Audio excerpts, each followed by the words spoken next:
March 1943. Lieutenant James Howard peers out of his B-17 bomber at 23,000 feet over occupied France. For the last 8 grueling hours, his crew has battled freezing temperatures and relentless German fighters to reach a ball-bearing factory near Paris. The bombardier calls out, "Bombs away!" And 30 seconds later, Howard watches in disbelief as 12 500-pound bombs detonate harmlessly in a wheat field half a mile from the intended target. This wasn't unusual. That day, out of 228 bombers, only 19 managed to hit anything resembling the target. An 8% success rate, and yet, in the brutal early days of American strategic bombing, this was considered a good outcome. The truth was harsher. In Washington, generals promised Congress that daylight precision bombing would win the war. Charts, models, and confident speeches masked a stark reality. Over Europe, bombs rarely struck what they were meant to hit. Dropping explosives from 4 miles up at 180 miles per hour, all while dodging fighters and flak, made precision nearly impossible. The Army Air Forces calculated that industrial targets required a circular error probable, CEP, of 1,000 feet, meaning half the bombs had to land within a 1,000-foot radius of the aiming point. But by summer 1943, the 8th Air Force's actual CEP hovered around 3,200 feet. In some missions, the results were catastrophic. During the first Schweinfurt raid in August 1943, bombers unloaded 724 tons of explosives on factories, supplying 40% of Germany's ball bearings. Reconnaissance afterward showed that barely 200 tons hit the complex. The rest shattered homes, farms, and even a medieval church 3 miles away. 60 bombers were shot down, 600 airmen killed or captured, and the factories resumed full production within 6 weeks. Crews began calling it the aluminum cloud approach. Fly in formation, hope the lead bombardier knew what he was doing, and release bombs together. Accuracy was a lottery. Volume was the only hope. Factories were small. A typical synthetic oil plant covered 40 acres, minuscule compared to a 3,000-foot CEP. Bombs scattered over 300 acres. Crews faced flak so lethal that even 80 millibars shells could tear through aluminum like paper. Survival rates were grim. Statistically, a bomber crew had only a 1 in 4 chance of completing their 25 required missions. And for what? To watch bombs drift into fields or decimate a village while the factory remained untouched. Morale plummeted. Enter the Norden bomb site, the device meant to change everything. Officially the Mark 15, this mechanical analog computer weighed 50 pounds and cost $8,000, more than most houses in 1943.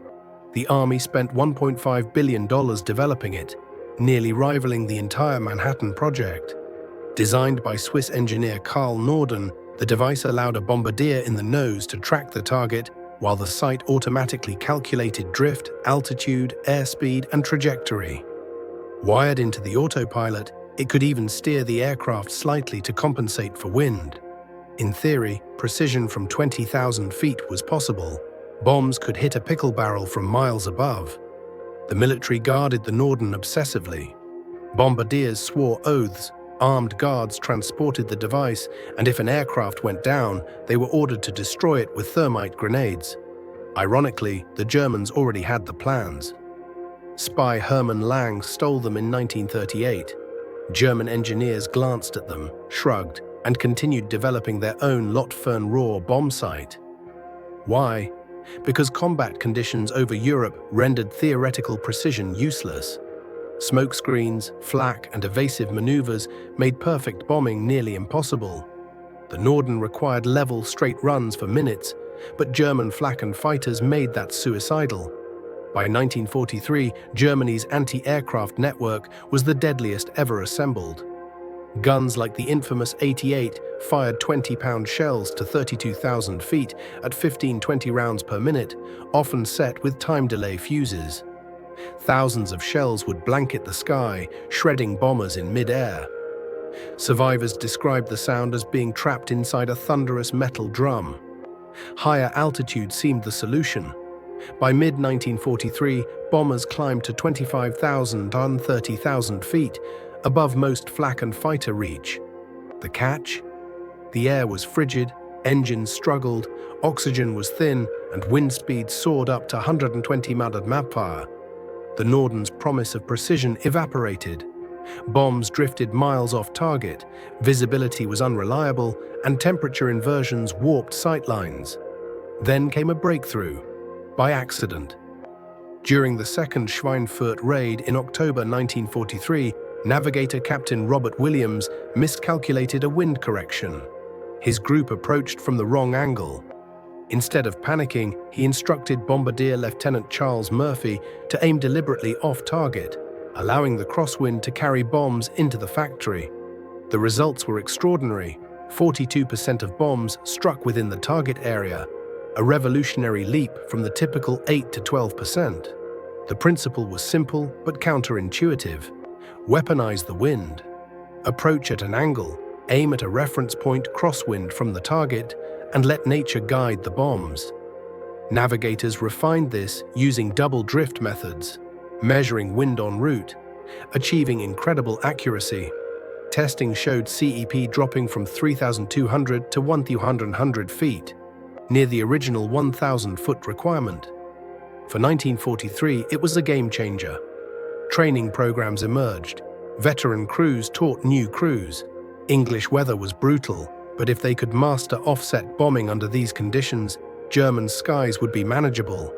By early 1944, offset bombing became standard doctrine. Even resistant older pilots had to adapt or be sidelined.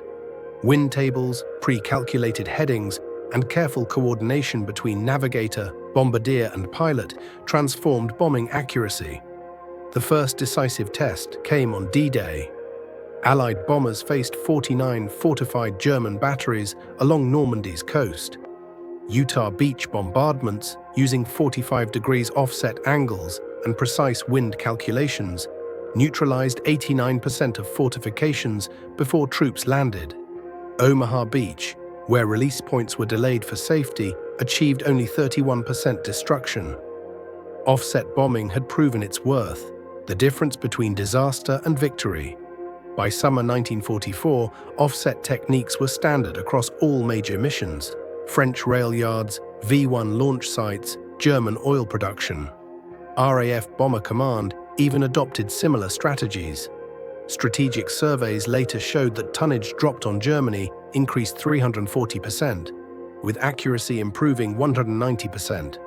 Offset bombing didn't end with WWII.